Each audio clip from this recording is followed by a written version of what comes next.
Texas Pete is taking its flavor on the road with convenient, easy-to-enjoy portion control packets.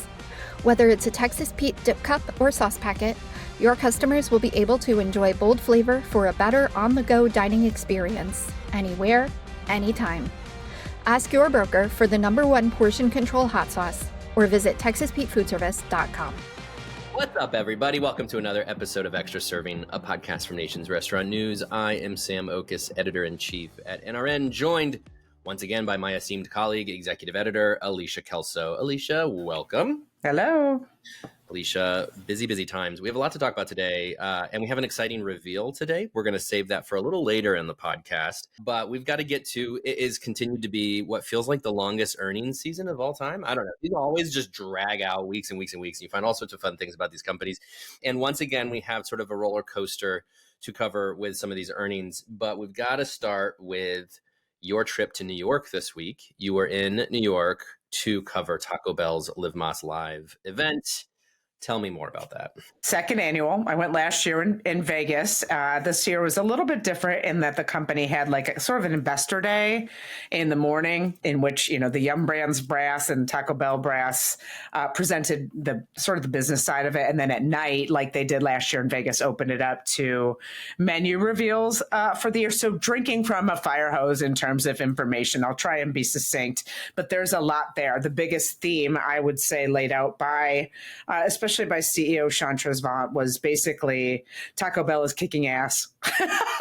And I don't think there's there's your takeaway. Yep. And it doesn't seem like there's any momentum slowing in sight. In fact, they are projecting +8 same-store sales in Q1, which is just tremendous. And that is on top of 2024, which was positive about 5% throughout the year.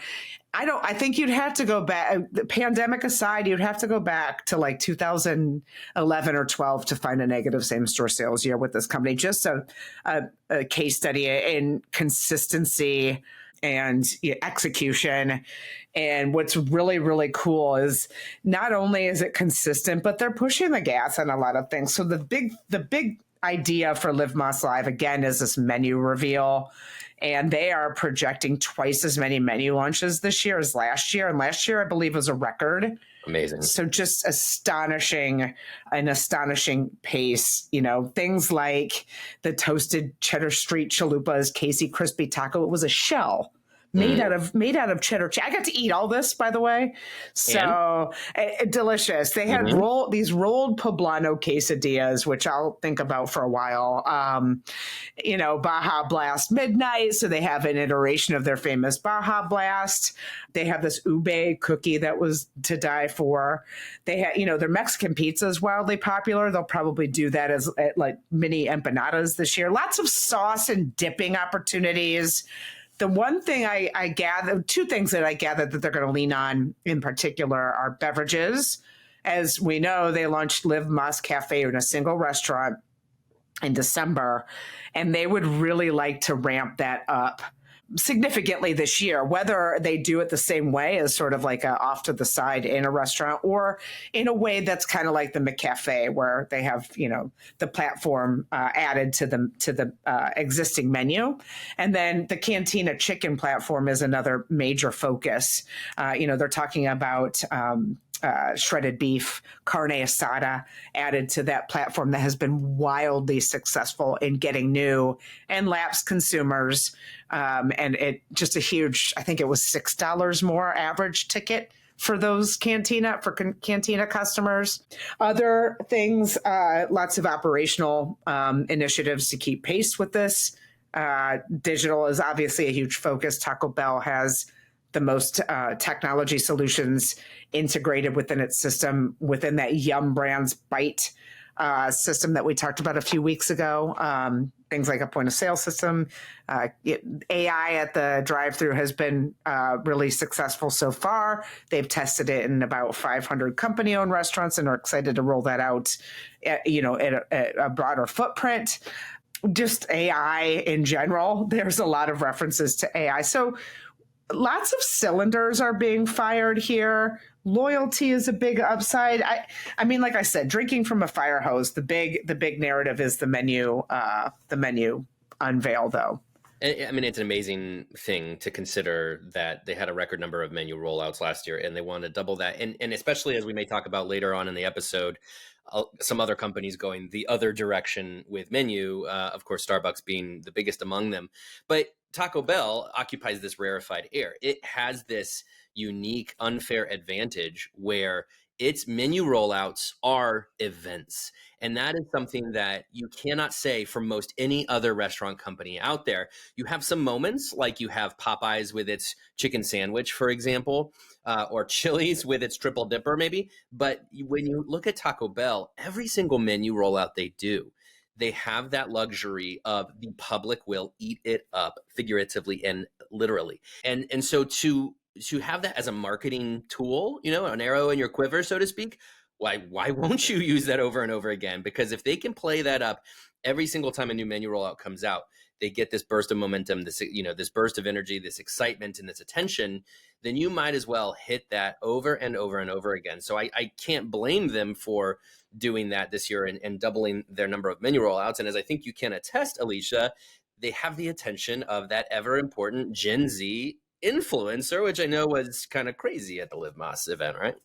It was crazy. This event I was not the audience, the target audience for this event. It was stunning last year. This year it was bigger. I mean, people dress up. You see people engaging with the food products, with the backdrop that is it's purple. There's bells, there's confetti. It's a little over the top for someone my age, but this is, again, I'm not the target audience. They have Taylor Montgomery, their chief marketing officer, getting on stage and unveiling, some of these menu items coming down the pike, and people it's like a sporting event, like cheering. I can't think of very many chains that can elicit this type of response. And it's really cool to see. And, that's why we're looking at these consistently positive, performance metrics, that they have really tapped into this cultural relevance in a way I can't think of another chain on par. There's a couple that are maybe in the conversation, but Taco Bell has more cultural relevance, creating these moments and, these moments especially around their menu items. These are cult-like, and that's good. And you almost you have to look outside of restaurants for a comparison. I know what we've compared it to sometimes is Apple, and Apple's product rollout events that they host to show what the next iPhone is going to be, what the next iPad is going to be. That's essentially what Taco Bell is doing. When you are big enough, popular enough to host an event that is revealing your next wave of products, and you get that young customer to come and rave about it, that's the kind of level you've reached. But what's so fascinating about Taco Bell in this comparison is it's a value brand. Apple is by no means a value brand in its category, right?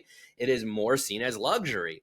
Taco Bell is value. And I'm so curious. I'm wondering what you think, Alicia, about the fact that, if their same store sales are up to 8%, when we're looking at a lot of flat or negative, and a lot of companies are saying, well, they're losing that low income consumer, Taco Bell could be gaining the low income consumer, right? Theoretically, I don't want to say that they're the bottom. I think so. Here, but they are the most value oriented brands in QSR. So they could be benefiting from that low income consumer just trading down. I think that's exactly what's happening, especially when you look at the addition of the Cantina menu, put them into a new occasion. Someone who wants something a little bit more, maybe perceived higher quality than a chalupa, for example. And, they're very much focused on going after more occasions more often. And they have successfully done that with the Cantina alongside its traditional menu items. And so, and I asked about that Cantina, is this a play at fast casual? And, the executives that I talked to noted that they do think there is some market share gain that is happening here. I think it's obvious if you look at the numbers that there's market share gain, and I don't think it's just from fast casual. I think it's from across the board. So, yeah. All right, well, let's talk about a couple other companies. Let's start with some other positive news. There were some other companies that reported some positive sales growth. let's start with Cracker Barrel. So Cracker Barrel reported that same-store sales were up 4.7%. This is exciting, I think, for Cracker Barrel. This is a company that it's been many, many years since there was much exciting news to report about Cracker Barrel. It's been a long time since it could enjoy some momentum and certainly sales growth. But Julie Fels-Messino, the CEO, she's been there for a few years now, and over the last couple of years has instituted this transformation plan. Now, of course, one thing to note about her, where did she cut her teeth? Yum Brands. Taco Bell. Yeah. And Taco Bell specifically. She's a better segue. But she's at Cracker Barrel now, and sales are up 4.7%. The transformation plan seems to be working very, very well. Why do you think this is working so well, Alicia? I mean, third straight quarter of positive same-store sales, and their first positive retail sales growth since 2023. I think that they have found a sweet spot with value. I think the store remodels were much overdue and have been resonant. And, I think that they are now injecting themselves into the conversation where perhaps they weren't before. And I think that is a huge tailwind for them. For example, they sort of zigged while everyone zagged, offering discounts on, eggs, while other brands in the category were implementing surcharges on eggs. So it was kind of an aggressive marketing campaign. And I think that, again, it's becoming more culturally relevant than I think Cracker Barrel has been in several years. And that's kind of exciting, and we, like you mentioned, we really haven't talked about Cracker Barrel, and now more people are. So that top of mind, I think, that top of mind effort cannot be overstated. It really does work, especially for a brand that has otherwise been dormant for a little bit. Marketing budgets are worth it. Yeah, it's fascinating because, we've joked about it with Chili's in the last couple of weeks. Like, who knew here in 2025 we'd be talking about Chili's every week? Kind of same thing with Cracker Barrel, of course, to a much lesser extent. Sure. Not doing 31.4% sales growth as Chili's is doing, but I think both of these companies are demonstrating a very sound way to build your business back to relevance, to gain momentum, which is to focus on that customer, giving that customer what they want, to your point, focusing on that top line and ensuring that there's something to be excited about. There is a marketing message out there that resonates with the customer, to take advantage when there's a little bit of momentum, just seize on that thread and pull and pull and pull, right? Like, that's especially what Chili's has enjoyed with CMO George Felix, that they recognized that attention they were getting on social. I think Cracker Barrel plays that up too. They recognize, with the store that they have, and the Cracker Barrel merch and the sort of image that they have of that kind of down home country place you stop when you're on a road trip, and embracing that and leaning into that and recognizing that there's a place for that in social media. You can really set the stage for growth by just leaning into who you are. And by the way, Taco Bell, that was their playbook too. Taco Bell never pretends to be anything other than what it is. It's irreverent, it has fun, it doesn't take itself too seriously, and it gives the customers what they want.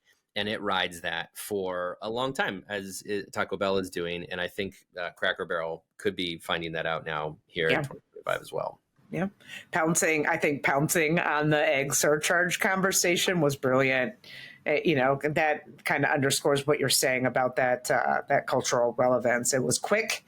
It was, subtle slap, to its competitors, and it injected itself into a very, very relevant conversation right now in egg prices. So that's a good example. I think we'll see more of that, and I think this momentum will likely continue. Yeah. All right. A couple other companies doing slightly well or slightly better. Potbelly, El Pollo Loco. These two companies both have reported, and we see them being slightly up in the latest quarter.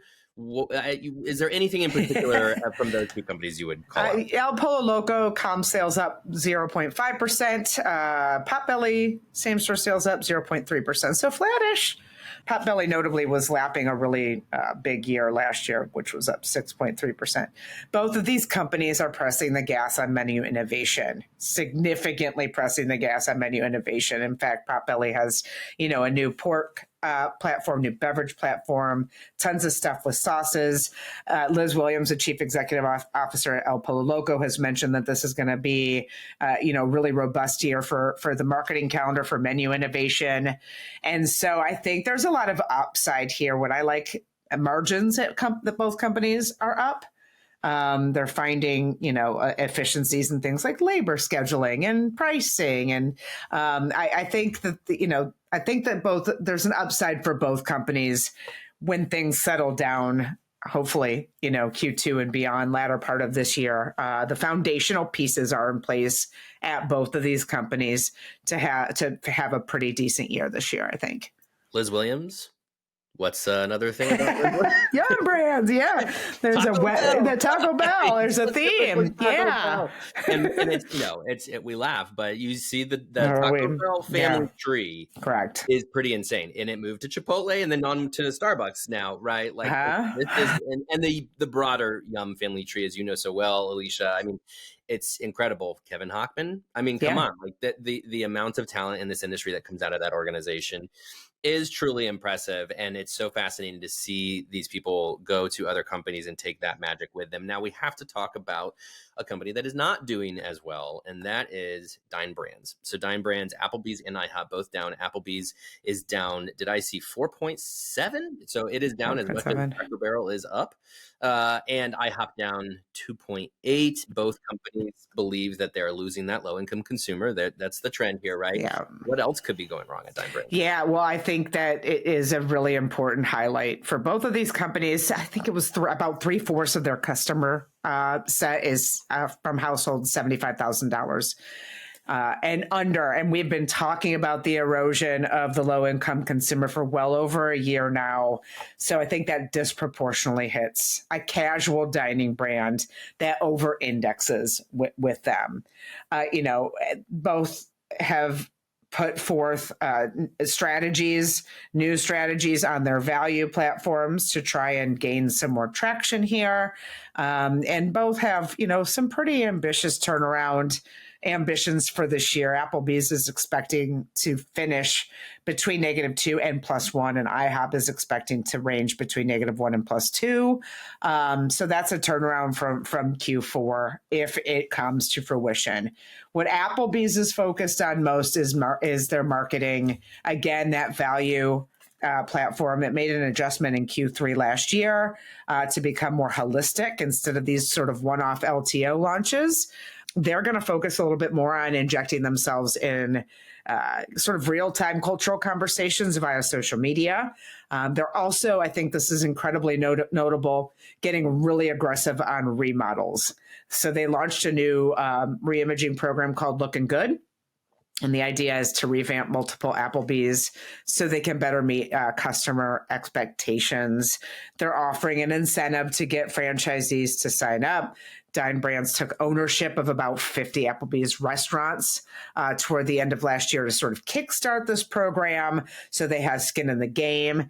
And as we've talked about on this podcast before, because I recently took a trip to Seguin, Texas, they're also really earnest and intense about their dual-branded Applebee's IHOP model. They would love to ramp that up this year. It has proven successful so far out of the gate, and there's a tremendous amount of franchisee interest.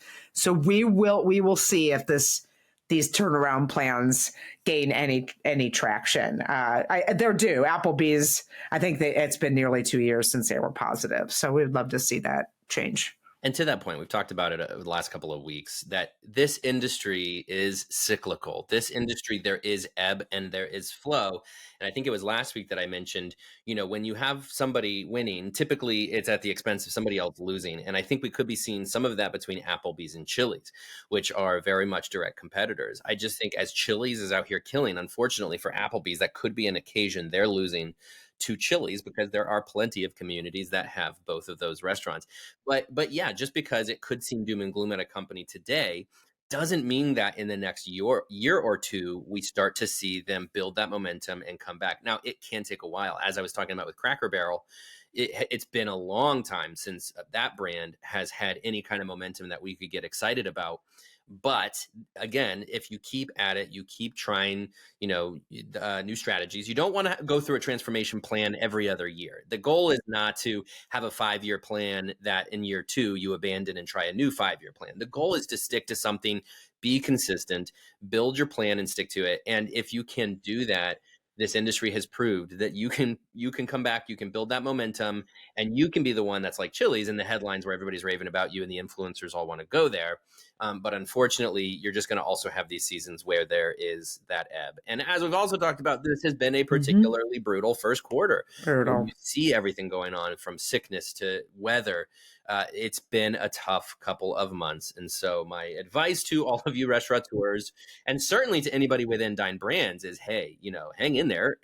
There is plenty of chance for you to research sometime in 25 or 26, but that you will come back. These are brands that are beloved and have plenty of brand equity, and Chili's can't kill it forever. Yeah, I want to make a really quick point if I can, because I think we'd be remiss if we didn't talk about the Dine Brands cash flow is still very positive. So they are reinvesting to further ignite this sort of turnaround. And that includes this new prototype they've been talking about that we should see in the second quarter. And that is a more effective, cost-effective box for Applebee's. And I think that could produce a big tailwind as the company strives to get back to net unit growth, hopefully next year. For sure. Okay, let's quickly touch on what I mentioned earlier about SKU reduction, because that is one strategy that some companies are turning to try to improve profitability, to try to improve the bottom line, to try to simplify the experience for customers so that they can, again, find some momentum, get people to come back. Starbucks is, of course, the most high profile of the companies that has already started to cut the menu, including, for example, the Frappuccino. Brian Niccol is taking very seriously his role as CEO and turning Starbucks around, and that's included some cuts to the menu. But also Papa John's is another company that has been talking about SKU reduction. Einstein, you talked to their new CEO, and she was also talking about this. Alicia, you wrote this great piece that everybody should go find at nrn.com. I'll also drop it in the show notes. But what's going on with this as a strategy? Why is everybody turning to SKU reduction? Yeah, the Einstein conversation with CEO Jessica DePetro kind of planted the seed on this. Einstein cut their SKUs significantly during the pandemic. And truthfully, everybody did. We know that, right? We kind of had to. The supply chain was a mess. And we didn't have labor. We had to do something. So we cut our SKUs. Our pantries were smaller. We cut our menus, all of it. But then obviously with the Renaissance in 2022, we became really, really ambitious as an industry in new menu launches, LTOs, throwing everything at customers who were willing to spend on restaurants. As we know in the past, especially year and a half, things have been more pressured again. Mostly from a cost input standpoint. So what's really interesting about this is a lot of brands, big and small, have turned their focus on four-wall profitability versus growing footprint just for growing's sake, right? And that's good. We want healthy four-wall profits, right? And four-wall economics in order to give us license to grow the footprint. But there's also underscores the dichotomy that has happened, sort of bifurcation in this industry. When we talk about Taco Bell doubling their menu launches this year and several brands indicating SKU cuts, which I told you before the call, I went through earnings transcripts from 2023 and 2024 and didn't see much conversation about SKU reduction other than Brinker. And this was one of his big, Kevin Hochman's first initiatives when he came on board in mid-2022 was to simplify the business. And he did that out of the gate with SKU reduction. In the most recent quarter that we listened to, Q4, we have seen that from several brands. Starbucks, as you mentioned, is cutting 30% of their menu. Papa John's has already cut about 10 SKUs out of the gate with more to come. Todd Pennegar called it low-hanging opportunities. Bloomin' is cutting 10 to 20% of its menu across all of its brands. Portillo's is testing a new menu in Houston that is 15 to 20% smaller than its traditional, and it has had a lot of success with it. And it sent Sweetgreen talked about this. So lots of examples of, companies really homing in on their core menu, if they will, simplifying, cutting down on prep labor costs, becoming much sharper in terms of quality, consistency, accuracy, of course, speed. And some executives also said it enhances morale. So you're cutting costs, labor costs, you're cutting supply chain costs, and of course, aiding throughput and accuracy.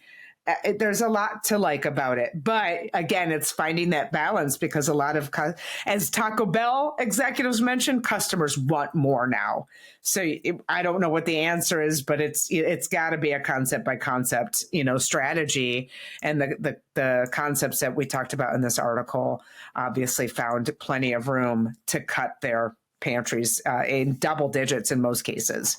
Okay, so one company that is not doing this, and in fact is talking about more menu growth and menu innovation in order to grow, is Wendy's. And here to join us for the extra serving of today's episode is senior editor Ron Ruggless. Ron, welcome. Hello there. So Ron, Wendy's is your beat, and yesterday, we're filming this on Friday, yesterday, Thursday, Wendy's hosted their Investor Day where they announced a lot of exciting things to come.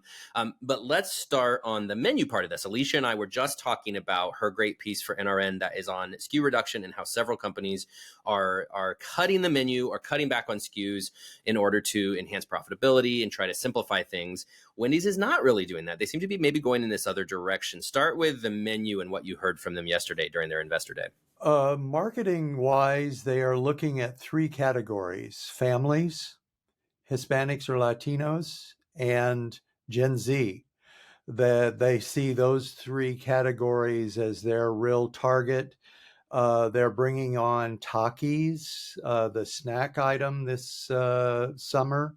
I believe it's summer. They didn't say exactly when, but they're doing some things around the edges of their menu that are really interesting, as well as fusions and frosty swirls, which are interesting. Right now, they have Girl Scout Thin Mints out as a swirl, and that is taking the frosty, which they have got rid of vanilla in the past and done a different flavor. They're adding mix-ins or swirls. So it's basically 3 Frosties are now available rather than 2. Something they've been testing this here in Columbus. You guys know I'm here for Wendy's, and I've been pretty immersed in Wendy's lately. I have more to say on that in a bit, but I took my daughter and her friend to check out the Girl Scout Thin Mint Frosty because they're both Girl Scouts. We posted it on Instagram. It was a lot of fun. But something that they've been testing here, I think it's what you're talking about. They have a Frosty bar, and that's where they're getting some of these mix-ins, I think. Now, unfortunately, I only saw it in signage because I was so focused on the Thin Mint Frosty. I didn't get to capture anything there, but I'm feeling like today, it's Friday. Maybe I'm going to go to the Frosty bar. And also, how amazing does that sound? Frosty bar. There's a lot of implications for that I think could go, I'll save that for my dreams. Ron, they also talked about growth. What can you tell me about Wendy's growth aspirations? 70% of it is going to be abroad. They've been making a big push for international expansion, going into UK, Romania, places like that. They see 70% of their growth. They plan to add 1,000 net new restaurants over the next 3 years. So most of that, 70%, is going to be international. Not uncommon right now for a lot of companies here in the States to be looking globally for the growth opportunities. Very saturated market here in the States, lots more opportunity international. Wendy's interesting that, they're not super saturated globally. It is very much a predominantly US-based brand as compared to some of its competitors, particularly McDonald's. So lots of opportunity there. Alicia, you had a big smile on your face when Ron talks about Takis. So I have a feeling that that's going to resonate with you and your household. It's going to resonate with me and my household. My kid, I'm about to spend a lot of money at Wendy, whatever they do. And we were trying to guess what the application, because I told him when I picked him up from school, I'm like, Wendy's is going to do something with Takis. He's like, I don't think it's going to be fries. I think it'll be chicken. So interesting. Yeah, we've got the discussion going on here at the completely Kelso household. And You've got a young R&D chef in your house. It I sounds do, like. aspiring at least. I think he should be doing consulting work for Wendy's He because should. they are looking to increase their chicken, which I've always enjoyed the chicken sandwich myself, and it's been around for a long time, the spicy chicken. But the Takis chicken, I bet is going to be a possibility. I think so too. Seems like this is going to be the time Alicia and I have been talking about. We're going to have our kids come together on a kids podcast I want to launch. This might be it. Now that Mabel's done the Thin Mint Frosty, George is doing the Takis chicken. We'll get them together into a test kitchen and come up with something fun. Well, the interesting thing about Takis is it appeals both to Gen Z, which is really into that spicy flavor, as well as the Hispanic Latino market. So it crosses two of their target markets. Well, and I think to hit on that really quick too, Ron, I mean, look, as an Ohioan, as Alicia is too, and you know this too, Alicia, Wendy's is kind of in our DNA. It's like what you grow up with, and it feels very Midwest to me. And things that feel very Midwest, forgive me, but don't feel super Hispanic. Like they don't connect perhaps as much with the Hispanic population.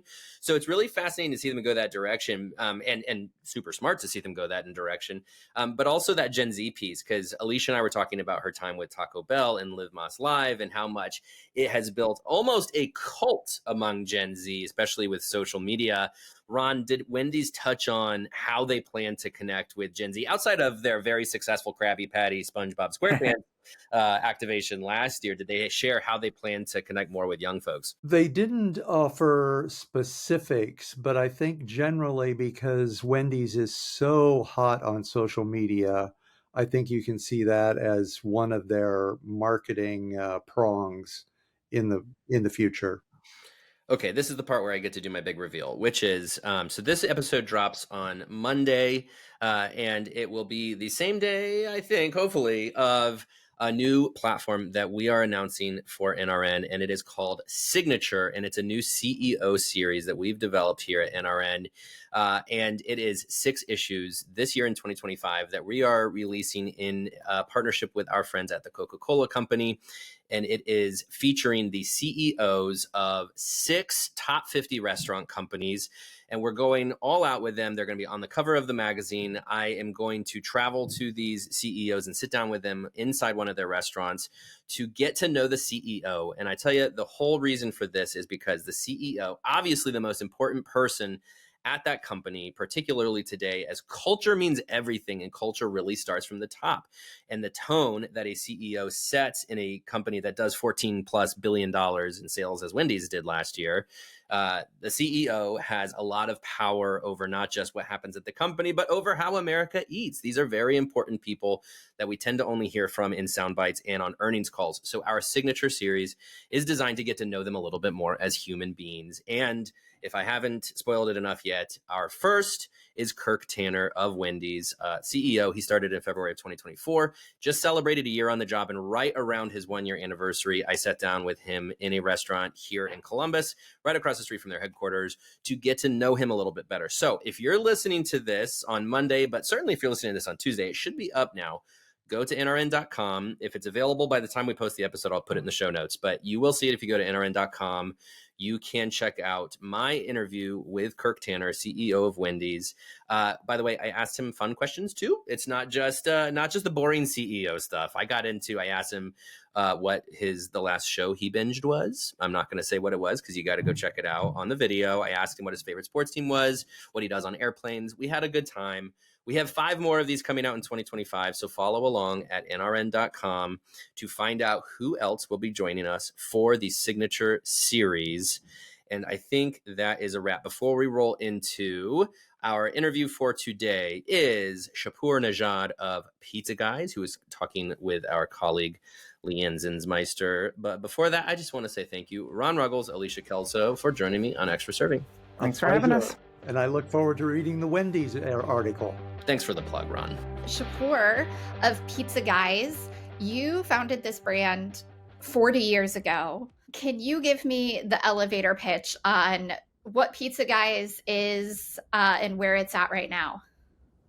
Well, we started with a humble beginning back in 1986 in Sacramento, California, with one store operation. And Subsequently, I opened about 7 company stores, and saw the needs to franchise because I couldn't do it all with myself. We had some good group of people at the beginning, so we did open 7 company stores. But after that, saw the needs to franchise, and started to get my operation manual, all the paperwork, get the attorney and all that stuff, and finally we franchised in 1994.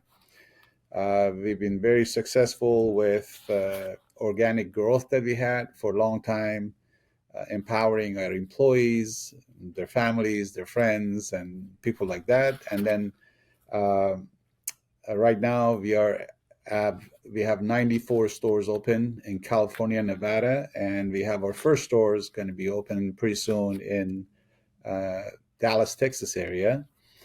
And we have seven more stores under construction in Southern California right now. So that's been our journey so far. Why Texas and Dallas specifically? And why is right now the right time for pizza guys to go into Texas? Well, with all the difficulties that we have in California with the minimum wage and stuff like that, and just looking at the next move that is going to take, because moving to another state takes a lot of effort, and the effort is the same whether you go to a state that's going to be a smaller population or a larger population, and also basically studying the market to make sure that it is the right market for us, demographic and all that stuff. So we did that extensively for a few years, and between all the major cities in Texas, from Houston, San Antonio, Austin, and then Dallas, we saw Dallas was the best fit for the beginning. Of course, definitely we're gonna expand into the different market in Texas, but we studied it real hard. We saw the demographic, and we thought that would be our best choice to have a big state like Texas that we can expand and have a huge number of stores opened up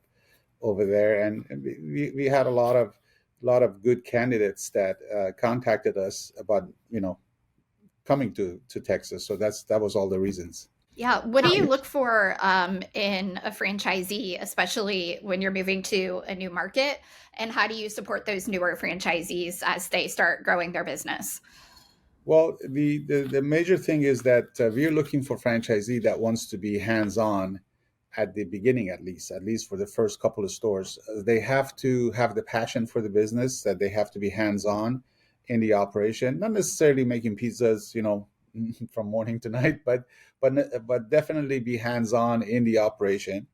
And then, of course, we have franchisees here in California that they have 3, 4, 5, 6. One has 7 stores, and after a while, they're not really running a day to day of the store, but they have managers and a few representatives that take care of the stores. What we don't want is we want people, large investors that will come in and they want to hire managers and employees to run their stores, and they don't want to have anything to do with it. It's like an investment. At this time, we are not looking for anything like that because, especially us getting into a new market, we want people that have the passion for business and represent us the best way possible. And that's what we're looking for. So, especially when you're moving to a new market, how do you differentiate pizza guys from other regional and national pizza brands? We work really hard to differentiate ourselves between us and the rest of the chains that are out there, and to do that, we said either we have to go head to head with the pricing, or we have to go head to head with the quality. And to be honest, we chose the second one. So quality is number one. I think people will buy from you if they know that they're getting higher quality, and it has been proven a lot. Especially, I don't want to name names, but like Subway, and then all these sandwich chains coming in with higher quality, and people paying a lot higher prices, but they love it. So we call ourselves the home of the specialty pizza, and that's what we're famous for. And that's the kind of pizzas that you cannot get from these fast food places. And basically you have to go to a fine dining or a bistro with a wood burning oven or something like that. So we delivered that kind of experience to our customers, and that's what we're known for. What marketing strategies do you find to be most effective, especially when you're building brand awareness? Like, you're new to Dallas Fort Worth, people haven't heard of Pizza Guys. What are the marketing strategies there? So the social media is always the best, and then we talk about the word of mouth advertising. So if you deliver good quality product to the customers, and one of the things that we do and we do real well is we when we move to a market, we become part of the fabric of the society in that area, and we become a neighborhood pizza shop, and we will do a lot of fundraising with schools, and we get involved with the churches and all different places that people, if they need pizza, they will remember us. So we get involved in the community a lot, and that in turns does the word of mouth advertising for us, and it works the best. So far, we had a real good experience doing that kind of approach, and also, of course, the social media and doing really good on social media so people know what our product looks like, tastes like, and what other people say about us and things like that. Yeah. I know last year you had some success with the Malik Monk special, Malik being a Sacramento King basketball player. How does that come about, and how do you approach partnerships like that? Because I'm sure that had a big impact, especially in your Sacramento stores. Yeah, so we have a very young team at our office that I'm very proud of, and they're all foodie people, they're all sports people and stuff like that, and they actually suggest who's the next upcoming. Let's say, we have Sacramento Kings basketball in here, and we're looking at the likability of the person, of the player, and who's up and coming. And we have a meeting over here, and then we say, okay, I think this guy has very high potential. He's very, very active in social media and stuff like that, and we think that he has a potential to become a superstar with the team. And so far, we were really successful, because originally we had Isaiah Thomas, and then he was the last place rookie that became a superstar in Sacramento, and then he moved to Boston and stuff like that. And we still get mentions about him being the superstar. We call it, are you a pizza guy? I'm a pizza guy. He's a pizza guy. Something like that. So we did the same thing, and Malik Monk was actually a bench player, so he was not the first 5 players that was playing. And then after we picked him, all of a sudden, very immediately, he became a superstar, and we always liked him anyway. And now he's having a lot of success in the team, and is doing really good for us. Fingers crossed he sticks around Sacramento for you. Well, he has a long-term contract, so well, that's good. Okay. Yeah. Okay. So definitely he's going to be around, and we have partnership with him. So is a good thing happening. Yeah. Do you have any collaborations like that planned for 2025? Yes, we have something like that, because right now we have plenty of stores in the Bay Area, California, Northern California. So we are trying to look for a similar opportunity, either with a baseball team or a basketball team. We have San Francisco Giants and the Oakland A's, which right now they moved to Sacramento for next 3 years. But we're talking about that. And also we have over 20 stores in Southern California. Hopefully pretty soon that we will be able to afford the market over there and do something like that in that area as well. What about menu innovation? How do you approach menu innovation at your stores? Will the menu be the same across markets? What's the strategy there? Pretty much the menu, if you were moving to an international location, definitely the menu change would be necessary. But in United States, we have such a variety on our menu that we can, let's say, we have pineapple on the pizza that does really good in California. But if, let's say, we move to New York, they would say, oh, we don't want to order that, so that's all right, but we're still going to be on the menu, So we have such a huge variety, and I don't think we need to change the menu from one place to another. But there are some, what we call it, hidden menu items that people request that we don't have it on the main menu, but if they ask for it, like the vegan cheese, we have that. And there's some other items that I can't recollect right now, but there's some items that is specific to the stores but is not on the main menu. So they can ask, maybe they have it, they get it. And I apologize for not knowing this, but do you do like limited time offers with the Yes, we menu, do. or is it okay? Can you tell me a little bit about that and Yeah, the the one approach? that I remember vividly is the pumpkin pie, the pumpkin cheesecake, actually, pumpkin cheesecake that we do during the holidays, and that's from the Cheesecake Factory that we partnered up with, and that usually runs in the month of November, December. That comes up. In addition to that, we have some other menu items that depends, you know, what becomes trendy and stuff like that. We bring it as a limited time offer, and sometimes if that limited time offer does really, really good, we continue to have that item permanently, and sometimes we just bring it back every year. So yes, we do have that kind of thing also.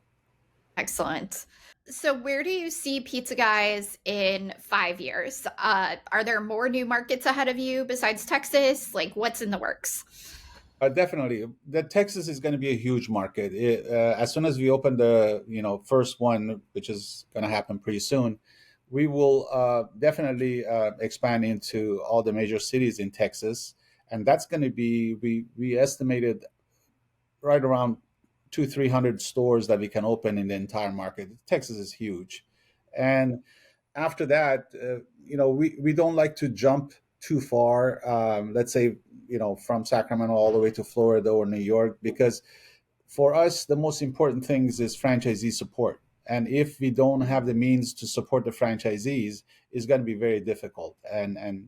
But we do have a distributor that delivers to all 50 states, so that's not going to be an issue. So that's a good one. But definitely, if we open in an area that there's more number of stores that are going to open very quickly, the support is going to be much, much better, rather than having one open in one state and no one jump to another state. It's going to be very difficult. And our goal is to make sure that we have the highest degree of support to the franchisees so they can succeed. And that's our goal.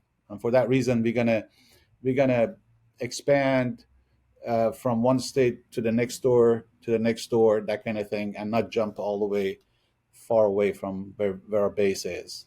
Sure.